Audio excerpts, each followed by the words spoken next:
Good afternoon. Welcome to the University of Texas at Dallas. I'm Austin Cunningham, Dean of Graduate Studies. I have a distinct pleasure to welcome the doctoral candidates here assembled, together with their family and friends, to this special recognition ceremony. We're here to salute their accomplishments and to recognize the intellectual milestone they have reached in passing from becoming our students to becoming our colleagues. I congratulate each of them on accomplishing the goal that gives them the right to be here today. They are here because they overcame obstacles, any obstacles that life may have thrown in their way, and they persevered. They were not distracted or dissuaded. They exercised self-discipline, made personal sacrifices, and the degrees that each of them have earned is a true recognition of their ability, their dedication, and their hard work. It has been my pleasure as graduate dean to accompany them on this academic journey, and wish each of them great success, safe passage, and the very best in all their future endeavors. It is now my distinct pleasure to introduce to you the Provost of the University of Texas at Dallas, Hobson Willenthal.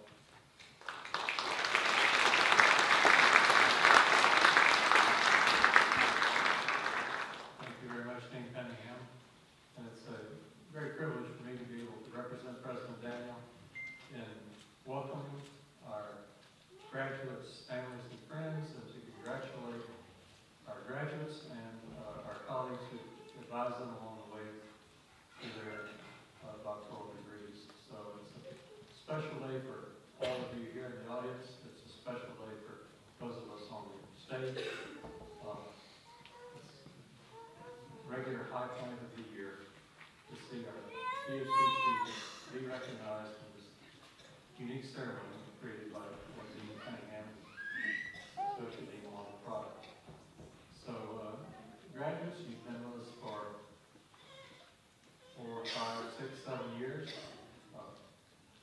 You've seen great changes in the university. I think, not that you really want to stay around any longer, but if you stay around longer, you can continue to see great things happening.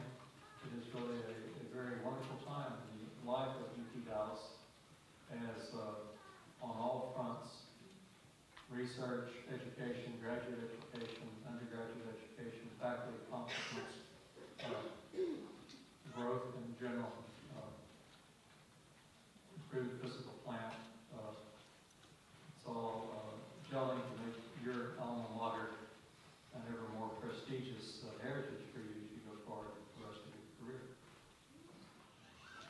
At this time, I'd like to call on Dean Dean to come and announce and introduce our speaker. Thank you.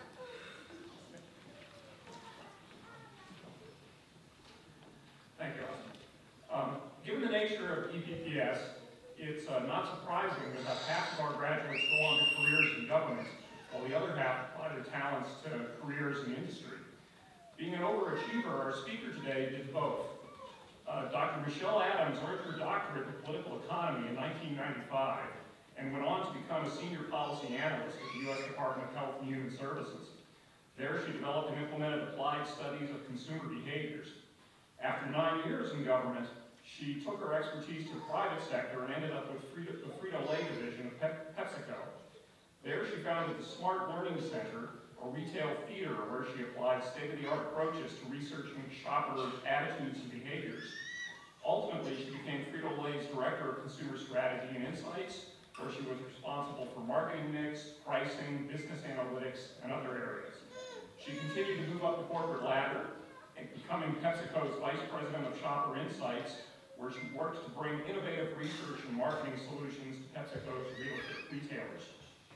Finally, after 10 years in PepsiCo, she branched out on her own and formed Marketing Brainology, a consulting firm focused on applying consumer and shopper insights to benefit corporate America. She speaks globally on neuromarketing and human decision-making, helping unlock the mysteries of human emotions and how they impact brands and companies. Her latest venture is expanding her company to include video content marketing. She plans to launch an online business channel featuring thought leaders from business and academia. In addition to all these other accomplishments, Dr. Adams has received far too many awards and recognitions to mention here, so I'll only mention that we recognized her as a UTD Distinguished Alumni earlier this year. She's currently active on the EPPS Advisory Board. She continues to be involved with all of our students and faculty. Ladies and gentlemen, it's my pleasure to introduce our speaker, Dr. Michelle Adams.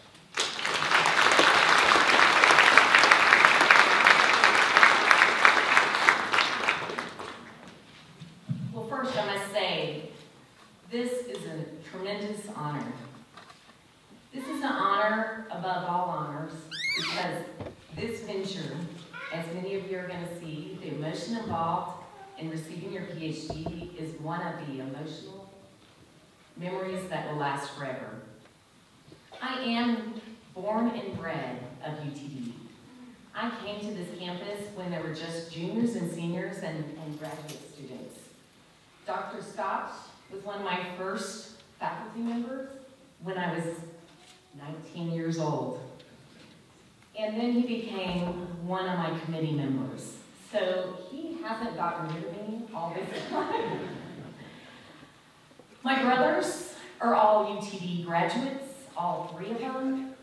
2 of them have their masters, and my nephew just recently got his MBA from UTD. So we're born and bred UTD. My 3 degrees are from here. And I am proud of every bit of rising up of UTD as we become bigger and bigger. I hope you will see your degree evolve like I have. Now let's talk about you. This is your day. You got here because you believed. You believed in something bigger. You believed overcoming adversity would make you stronger. You believed in yourself. Getting a PhD forces you to believe. No one sets out on a mission to get a PhD accidentally. You set a goal because you believed it would help you. You believed it would accelerate your career. Today is a moment. It is a moment that matters. The moment that stands for you believing. At some point, you set a goal, one higher than all others. A goal that would require you to gain new skills that would advantage you for the rest of your life. Well, guess what? You did it. And it will. Everything you need to get a positive return on investment, you now have. You have obtained a PhD, and with it came new skills. Now the blood, sweat, and tears you have already invested are paid for. You've done it. You've met all the hurdles. Those hurdles go well beyond meeting the course requirements, taking your comps, getting your topic approved, and then taking the incredible, long, and tiring path of researching and writing your dissertation. So the hurdles you have met required believing. You believed you could do it. You believed that you could work through all the trials and tribulations, the times your committee did not agree, the times your committee did not get along with each other. Not that that ever happens. And they definitely wanted you to know they were a force higher than you. The skill you obtained was that of overcoming adversity. I set my sights on getting a PhD to overcome adversity. For my love of cheerleading, of all things, came attached with doubt and stereotypes. Doubts that I was not smart enough to hang with the academic elite. By being a cheerleader, I guess people believed my IQ dropped several points. I knew from an early age that I would need to arm myself. And to arm myself would be something that I could put in my back pocket. Something that, when needed, I would whip out and use very carefully and deliberately to let others know that I did the hard work, that I overcame the adversity required.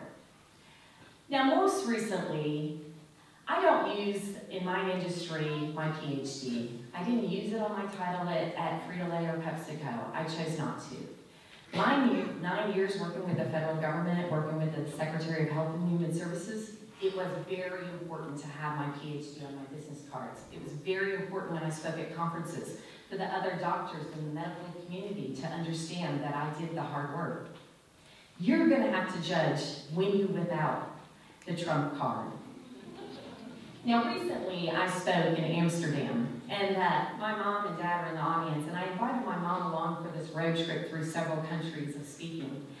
And I was speaking on Shopper in Action in Amsterdam to an international audience, and the MC asked me, what's one thing that I should know about you? Like one fun fact.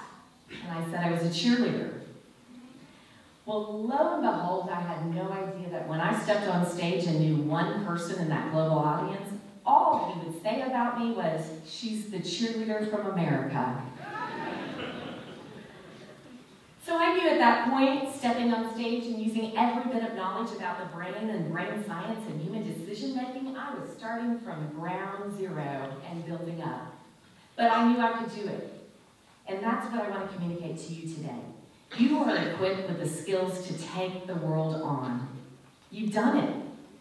Each of you are here today, and you have a story.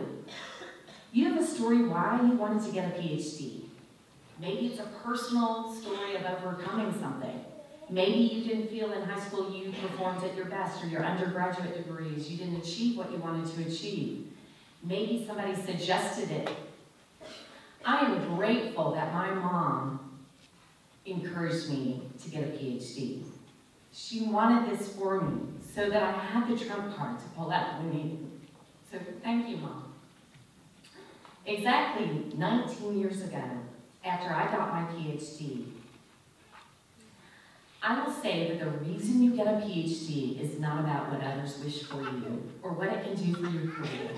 It's what it does for you, what it sets the record straight, what it helps you show to yourself that you're able to do. I admire those folks that set those lofty goals. Those that ran the marathon. Anybody run the marathon or run marathons in the audience? Anybody run the Dallas Marathon? It's a lofty goal. It was cold when you finished that marathon. I was following people who were running. It takes an inner strength that you have to get through it. You have to get through mile 18 to the finish line. It's tough. So you've proven to yourself that you can overcome adversity and you can retool yourself in the future. You have mastered the gift of learning. You can take a random topic, research the heck out of it, and convince others you know it better than anyone. This is what you have the gift of learning. Several years after receiving my PhD, someone asked me if I knew what a PhD stood for. It was several years after that I realized that it was piled higher and deeper. Has anybody heard that? I will say that embrace that. Embrace that as an acquired skill. You can overcome what is piled higher and deeper. You know not to trust information because it's printed or it's found online. Or even it's somebody that was more senior than you, or maybe your boss because he stated it or she stated it. You have the ability to ask questions, to raise enough doubt to go back and do your own research. You become the expert. Now, one thing that I was retooled, at PepsiCo I had the blessing of having an executive coach, and to this day I work with coaches, and I want to suggest to you, always be open to learning, to receiving tips and suggestions that help you evolve as a human being. This PhD is one step of your long journey ahead. But one thing that I had to do was replace one word in my vocabulary. As an academic, you are taught to use the word but. But, Professor, but to your committee members. I have learned to replace that with a word I like better. To the suggestion of my executive coach, to replace that one sheer word with the word and. And I would like to build on that idea. And I hear what you're saying, and I would like to suggest an alternative opinion. What you're doing is using those tools in your toolkit the way you're going to use your Ph.D. You're going to continuously evolve how you frame and how you use the tool.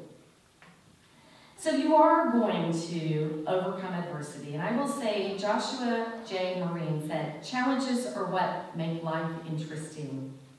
Overcoming them is what makes life meaningful.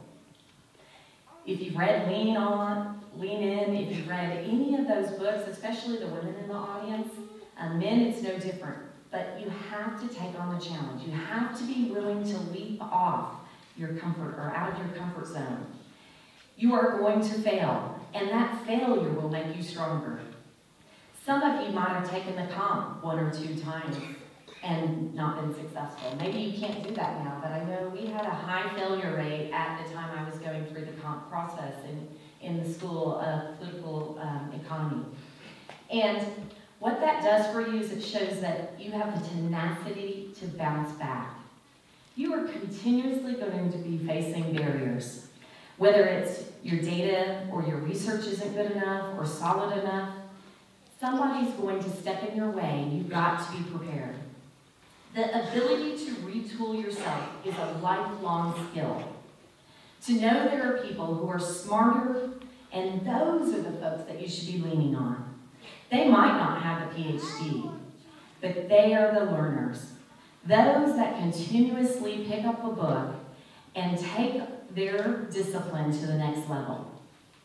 I speak globally about behavioral economics. I talk about irrationality. I talk about the human decision-making and emotion. That was not in my classically arranged economic theory. The industry has evolved. We are realizing new bits and pieces of information. Brain science has come about. We now are using EEGs to run marketing programs, to understand how people are reacting to products. It's our reality. We're evolving. So these skills will serve you for the rest of your life. No matter how great your dissertation is today, there will be a day you can barely remember the title of your dissertation. And you will barely remember who was on your faculty or on your committee. What will happen is you will remember moments of adversity that you struggled through. You will remember this day because it represents you bringing together your family. So I want you to remember how hard it was to get a Ph.D., how hard you worked, how much you and your loved ones sacrificed. And most importantly, you did it. You finished what very few dream of, let alone finish. You believed in yourself enough to complete the mission. The day has come for you to wear the regalia, and for somebody you respect to pass on the tradition of hooding you. Today is a moment that matters. It will be something you remember forever. You did it. You're standing here because you believed. Take this moment and appreciate the years of hard work, soul-searching, and sheer tenacity. You invested. You're not getting a Ph.D. You're equipping yourself is what you're doing. Make yourself the card. Now, I received, when I got my diploma, a laminated version. I don't know if those are still passed out. But the other night, I wondered where my card was, and I found it. I carried it in my wallet for years and years and years. Now that I have it, it goes back in my wallet, and that's where it is today. It reminds me that I did it, that I have the strength. So your head deserves to be in the clouds. Relish in the honor. And then come back down to reality. Your Ph.D. was a gift you gave yourself. You believe in yourself, and no one can take that away from you. So now what? What comes next? You hit your goal. Speaking from experience, some of you might be faced with Ph.D. blues. You have sacrificed so much, you might find that you have left gaping holes in your personal life, your work, and managing your own mental and physical well-being. You didn't get here without the support of others. Others stood by your side with words of encouragement and helping fill in for you while you were working endlessly on your dissertation. So now is the time to appreciate those folks that are sitting here in the audience.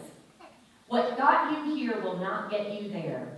You now have some things to course correct. Thank those who helped you. Let them understand how much you appreciated them. Give yourself permission to celebrate and to rest. Throw a party, take a vacation, or just get some sleep. You earned it. You not only put your mind through the ultimate test, but you probably tortured your body. Recalibrate, get back on track, bring balance back in your life. When I got my Ph.D., I was also working on a half marathon and trying to do the 2 parallel path. I actually learned the minute I had my Ph.D. that I had a baseball-sized tumor that would result in 3 years of surgeries and leave me in a very complicated fertility journey. I neglected myself. I was taking 4 leave a day, not realizing what was going on because I was so focused. So I want you to take that seriously, that you have tortured your body. You have gone without sleep, you've done many things. So course correct. Give yourself the gift to get back on track. It is a time to run your own race, chase your own passions, build a new dream. As Michael Josephson said, have pride in how far you've come, have faith in how far you can go, and don't forget to enjoy the journey. Now this journey right now might seem like a bad nightmare that you don't want to remember. And the good thing about the brain is you're going to self-select, delete some pieces of information, and you're going to remember the brilliant moments, those things that you have done. I have a Ph.D. in political economy, and I'm an expert in human decision-making and irrationality. I do speak on neuromarketing, but the degree isn't your destiny. I used my Ph.D., as Dr. Dean said, working for the federal government. In 10 years working for PepsiCo and Frito-Lay, I applied my skills, but not my degree. I ventured into a new world that required navigating political cultures, public policy in government, and it's the same as in business. It all was there, all the dynamics. I applied my research skills and I championed new ways of thinking. I challenge each of you to look for your natural passions and intellectual curiosities. Take on new ventures and go your own way. For me, my towering strength is inspiring others to do something different, to do something in a new way. In many ways, some things have not changed for me. I am now confident to know that inspiring others is something that is my gift. I am armed to face the stereotypes. I am a Ph.D., and no one can take that away from me. But I will always be the cheerleader. So step out of your comfort zone. Be ready for a new challenge. You're the author of your own life. The only thing that can hold you back at this point is yourself. Congratulations, fellow PhDs, for you are an elite club of those that could. Enjoy this moment. It will be imprinted in your brain for the rest of your life. This is a moment that matters.